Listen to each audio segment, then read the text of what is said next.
Voters in the tiny East African nation of Djibouti cast their ballots to pick a president. After claims of repression and unfair constitutional change, though, the election is not without controversy. So what will it mean for stability? And what are the global implications from a strategically important part of the world? This is Inside Story.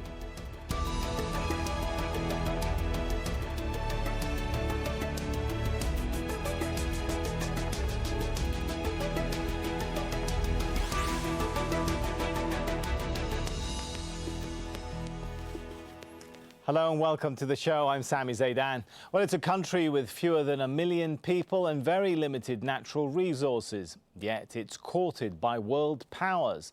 That's because of its strategic location at the entrance to the Red Sea and south of Suez. Relatively stable, Djibouti has drawn the attention of military planners in Japan, China, France and the US, who have all set up military bases there. Incumbent President Ismail Omar Guelleh has been in power now for 17 years. The opposition accuses him of not doing enough, though, to deal with the country's high unemployment. According to the World Bank, 20% of the population lives in poverty. Not everyone has been enthusiastic then about the vote. Some opposition parties even boycotted it. We'll speak to our guests in just a moment, but first this report from our correspondent Mohammed Addo. More than 187,000 Djiboutians are casting their ballots in 456 polling stations across the country.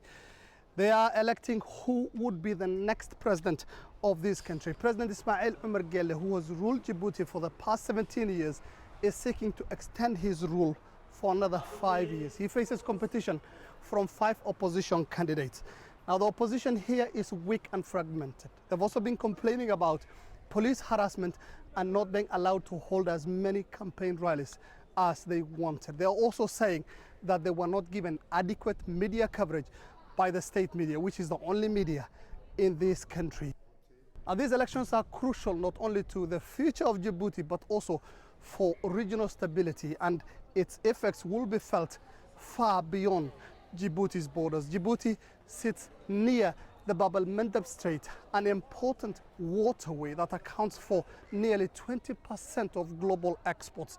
20,000 ships go through it and go towards the Suez Canal, and this route is very vital to the global economy. Now, the foreign forces who are trying to safeguard this important maritime strait are based in Djibouti. They are from the United States, France, as well as Japan, and very soon, China.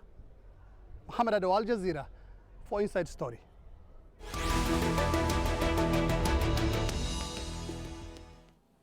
Well, Djibouti may be a small country, but as Mohammed Addo mentioned there, the location is important. It lies at the crossroads of one of the world's busiest shipping lanes, where the Gulf of Aden meets the Red Sea. Tankers carrying 3.8 million barrels of oil pass through the strait every day. And piracy off the coast of Somalia has in recent years led to the deployment of international military in Djibouti. France has 2,000 military personnel there. Germany, Italy and Spain also have a presence. And the Chinese military has just begun building its first ever overseas military base. Well, Beijing is also pouring in billions of dollars of investment, offering funding for new port infrastructure and airports. After 9/11, the US built a facility there, its first permanent military base in Africa. It uses the country as a hub for drone attacks and special operations against Al-Shabaab and Al-Qaeda in the Arabian Peninsula. Let's bring our guests into the show then. Joining me here in the studio is Hamidou Wan, a specialist in conflict management who served as a diplomat in the Horn of Africa. In Nairobi, we have Ali Khan Sachu, an emerging economy specialist. And in Geneva, Thomas John Gunnar, legal officer in charge of Djibouti at the human rights organisation Al-Karama. Welcome to you all. If I could start with Ali in Nairobi. The president can make a strong showing at the polls, but how much dissent is left simmering, do you think, on the streets? How stable is the country, Ali? I think there's plenty of dissent, and I think, the president has got a clear handle on it, but obviously this election is a foregone conclusion. I don't think the president's prepared to test his popularity in a free and fair election, but clearly he's going to win it here. We're talking about a small country, an expanding GDP rate, but at the same time, it's hardly a preeminent example of trickle-down economics. Do you think Sami. that represents any sort of stability challenge, especially when you economists have your outlook for regions and countries? I think in this scenario that the president has enough goodies, he has enough guns and butter to keep a handle on the situation for now. I don't see Djibouti as a political risk, maybe to the extent that some other African countries, particularly the petro-states, which are currently imploding, might be at this moment. So no, I think he's got a handle on it. I think it's a pretty tough handle, but he's got a handle on it. All right, Hamidou, you've, of course, served in the Horn of Africa. What's your outlook? Is it justified to have any fears of a repeat of that violence that we saw after parliamentary elections in 2013, or do you think the situation is very different now? Yeah, I think President Guelleh has a little bit some worries also. But because when we look at the election, it is the first time we look at him very much involved in the election, even through Facebook. We can see him in Twitter, WhatsApp, and he's using all these social media to inform more about to people. It means why? How do you interpret that?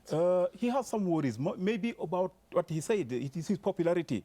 Maybe he will win the election, but his main concern of President Guelleh is inside his own party. We do not forget also, because in his party there is a kind of opposition. In fact, how dangerous is that split? Afar rebellion. The former Afar rebellion is inside his party, his political party, and it is a kind of power sharing inside its own government. Do you think that can get out of control and represent a threat? Means that there is a kind of frustration inside its own party. I think his main effort is to gain more support about that fringe of population, which used to be, is considering itself as a little bit marginalized. Even though those people, they will vote for Guelleh, not for because they like him or not, but for the stability of the country. Okay. But after the election, there is more demand coming from that part of the population, which used to be, which was a former rebellion of Afar people. Okay, interesting point there. Let's take that thought and follow up with Thomas John. After the election, more demands, Hamidou says, are expected. Do you think that will translate into any kind of change when it comes to how the opposition functions, the media, human rights activists? Well, I quite agree with the precedent interventions on the fact that, like, those elections are, the results of these elections are quite certain. Like, Guelleh is going to be re-elected.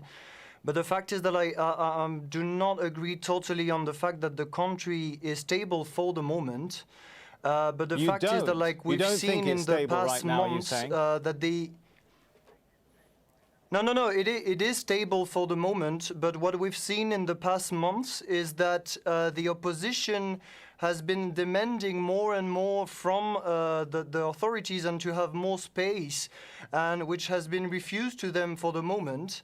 And in fact, the government itself quite showed that not that he was losing control, but like there was this event in December in Bulduko, where many people were killed by the army and the police while they were organizing a ritual ceremony. And it has shown that the authorities are facing a new form maybe of opposition, because it's now like the fourth time that he's trying to be elected, and it's pretty sure that he will. But at the same time, if the opposition is quite disbanded for the moment because they have no real structure and they have not been really like recognized by the authorities so far, after the election, I'm not sure that this stability will prevail.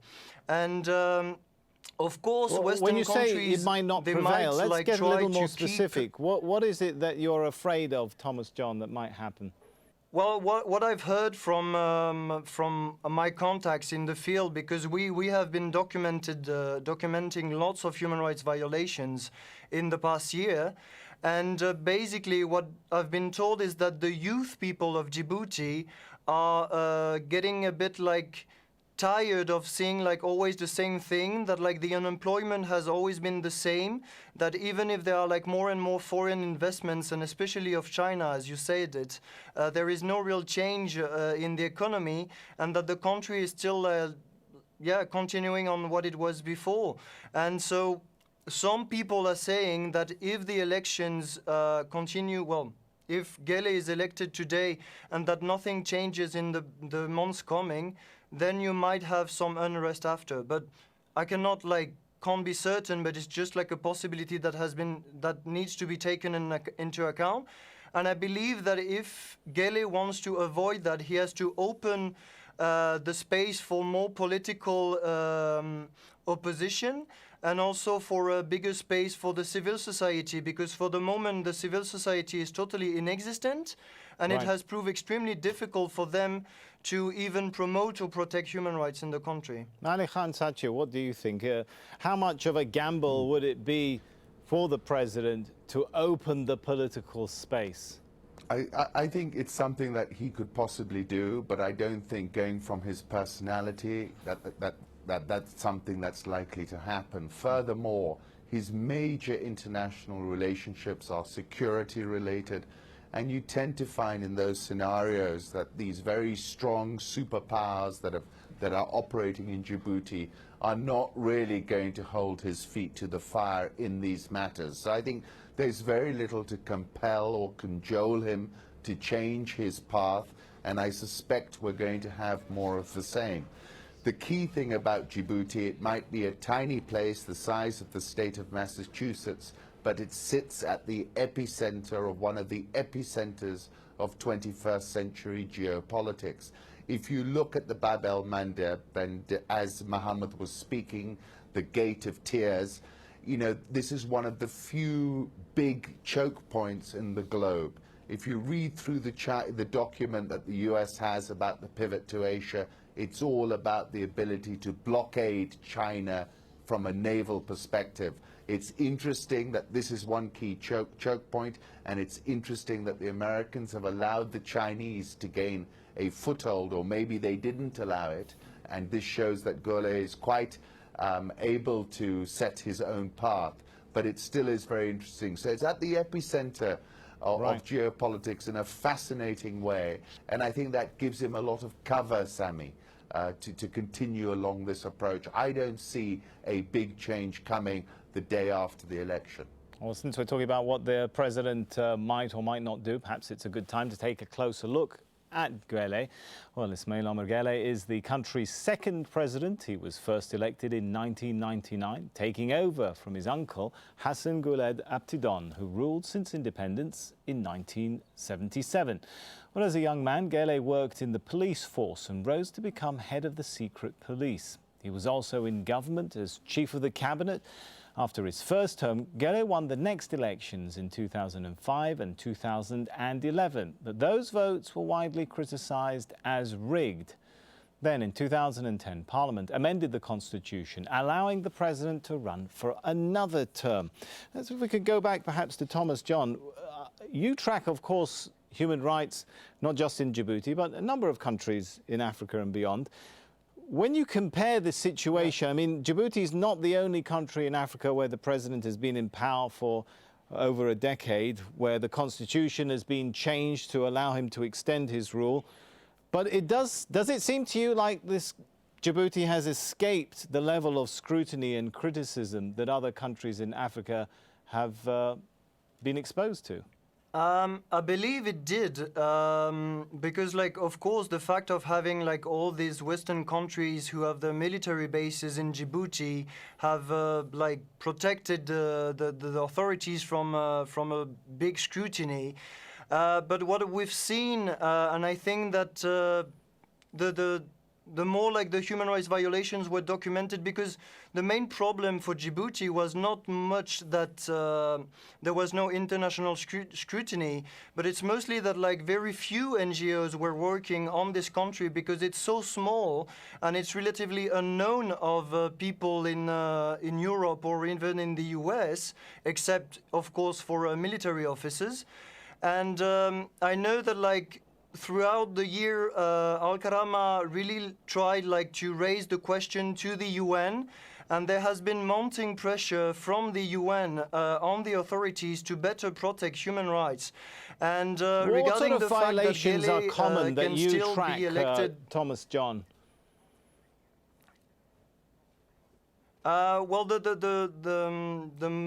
more recurrent violations are violations of freedom of expression.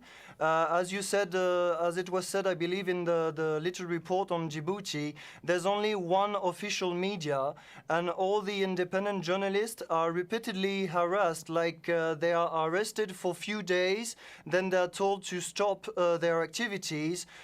Some of them have flown the country, and in fact, if you look at the election today, even the BBC team, which is an international renowned media, was expelled from Djibouti because they interviewed an opposition spokesperson, Daher Ahmed Farah. And otherwise, what we have as a violation is violations of freedom of association. It is extremely difficult to create an NGO in Djibouti. It is extremely difficult to register a political party. Otherwise, what we have is police abuses. We have documented, lots of torture cases in police custody, but also in prison. The condition of detention in Djibouti are particularly poor, mostly because the main prison, which is Gabod, is totally overcrowded, which has been acknowledged by the National Commission on Human Rights. Apparently, it's more than 300% overcapacitated. Right. And otherwise, the other kind of violations that you could find would be arbitrary detention of political opponents. Okay.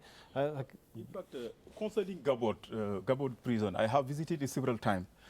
But compared to the standard in Africa, Gabon, I think, is better to the standard of prisons in Africa. Gabon is better, and it is the only prison I have seen also where people are allowed to bring even an electric fan inside. So you think the criticism is what, unfair? Or, sometimes we have also to be very cautious also about some criticism also. When regarding civil society, we have to bear into account also. We are in the context of African Union.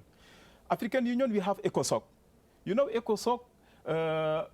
African countries are also very worried about some civil society because most of their action also are weakening the state of nation. That's why inside, even in Africa, those civil society that are recognized as African civil society, they mustn't have at least 50% of their fund should come from the Africa, just to sometime to avoid some foreign interference. But Hamidou, isn't that what every, shall we say, dictatorship or regime that rules with an iron fist, that's what every regime says, that the activities of civil society are a threat to national security and stability. It's a common theme. One reads the 2015 Freedom House report, which classifies Djibouti as not free and talks of repression and harassment of activists and opposition. I mean, have these human rights organizations and civil society organizations got it wrong? That's why, no, they are not totally wrong at all. But there is a context of Djibouti. As I was talking, there is also a fact of ethnicism in Djibouti. Two parts of the population. You have the Somali people and the Afar people. Now they have a problem to build now a state of nation, as we say, l'état nation in French. So why in that context, if we allowed very powerful civil societies, it will be helpful. It will be, I don't know whether it will be helpful for the state or not. Regarding... okay, but on that point, I want to give Thomas John a brief opportunity to come back on that very briefly before we go to Ali. Go ahead, Thomas John. No, just what I wanted to say is that in all the countries that we cover at Al-Karama, every time we see that the civil society is given sufficient space, it is beneficial to all the population. It does not create any dichotomy between whatever population it is. So I think it would be useful for Djibouti to open the civil society. Yeah. All right. I cut you off. Shall I give you a brief 30 seconds to wrap up your thought, Hamidou, before we go to Ali too? Just to, regarding the Ali's point, I think also Ismail Omar Guelleh also is sometimes is considered by most of Djiboutians as a man of consensus. We don't have to bear in mind also in 1994 when we have to discuss. He's the one who was leading the discussion with the rebellion and who brought them almost to be part of the government in 1994 before coming to power. Okay, speaking of Ali then, you might not always realize it if you're a viewer, Ali, sitting at home in a faraway country from Djibouti, but Djibouti is also important when it comes to global economics and trade. About what, 30% of global trade passing through its ports, right? That's right. I mean, that's what I was talking about, it being an economic choke point, and it's an enormous opportunity. 70% of Djibouti's GDP is coming from the port, and the port is doing two things. It's primarily servicing Ethiopia, which is this big hegemon on its border, and Djibouti is the route to the sea. So 1,500 trucks a day are coming to that port. They expect that to scale up to 8,000 within 5 years. You've got the railway running into Djibouti. So the actual economic importance of this rather small country is continuing to grow, one, because of its geography, where it actually sits, and secondly, because it's hinterland, Ethiopia is in its hinterland, and it's servicing Ethiopia as Ethiopia grows, second fastest growing country in sub-Saharan Africa, 80 million population, enormous expansion, GDP has been above 8% for about 10 years. So actually, what was a very tiny economy, about $1.4 billion equivalent in 2014, now they're getting these very big annual tickets. The US are paying them $63 million a year for the base. But Ali, China how paid much 20 of that million, but there boom must is be trickling down to ordinary citizens? None. That's part of the shocking. problem. It's a classics. It's not sufficient. And just to touch on two quick points, if I may, I saw a comment in the Financial Times saying the people would revolt if they stopped chewing cat, which is, of course, a sort of it's a stimulant, but also it dulls people. And I read that, you know, it's an endemic problem in Djibouti. So if you're maybe hang on, looking Ali, for what that about the revolution, development, you the might have huge it. development projects which the authorities talk about? I think of $9.5 billion worth of energy and infrastructure projects. None of that is going to benefit the people? No, I'm saying there's a lot of spending happening, but at the moment it's a very narrow group who are benefiting. I mean, how many jobs do you create from the port?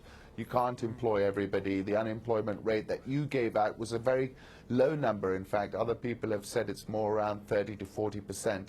So it's a very early stage. This is a very nascent economy. It's growing much quicker than it ever was. But I think, hand on my heart, one cannot say that this is a trickle-down, an example of trickle-down economics. It's not yet. Right. I mean, maybe the president's going to sort of loosen the purse strings in this fourth term. All right, well, I think we've got about a minute left, so I want to give Hamidou a chance to come back at this from the perspective of diplomacy, as we've heard the perspective there of an economist. But as a diplomat who was in the Horn of Africa, how do you foresee Djibouti's future, particularly its economic future? Can it become the next Dubai and Singapore, as some officials in Djibouti speak of?